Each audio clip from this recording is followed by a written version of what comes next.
भंडारा पवनी विधानसभा मतदारसंघात नैसर्गिक साधन मतदार याच मतदारसंघात वैनगंगा नदी कडे मतदारसंघात कोका करांडला अभयारण्याचे काही भाग अजूनही पाहिजे त्या प्रमाणात पर्यटनावर विकास झालेला नसल्याचं गोरड आहे।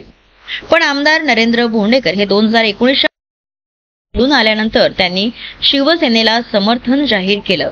एकनाथ शिंदे मुख्यमंत्री होताच भोंडेकर यांची लॉटरीच लागली व शिंदे यांचे जवळचे असल्यामुळे भोंडेकर यांनी त्यावधीची निधी खेचून आणत विकास कामे सुरू केलेली आहे। पर्यटन खाम तलावात रामाच्या मूर्तीचा शहरात भूमिगत गटार पिण्याच्या पाण्याकरिता नवीन प्रोजेक्ट नवीन कामे या मतदारसंघात सुरू आहे। आमदारांनी जितका विकास केला नाही तितका विकास भोंडेकर यांनी 2 वर्षात केला। भंडारा पवनी विधानसभा मतदारसंघाचा कायापलट करणारा सध्या त्यांनी उचललेला आहे।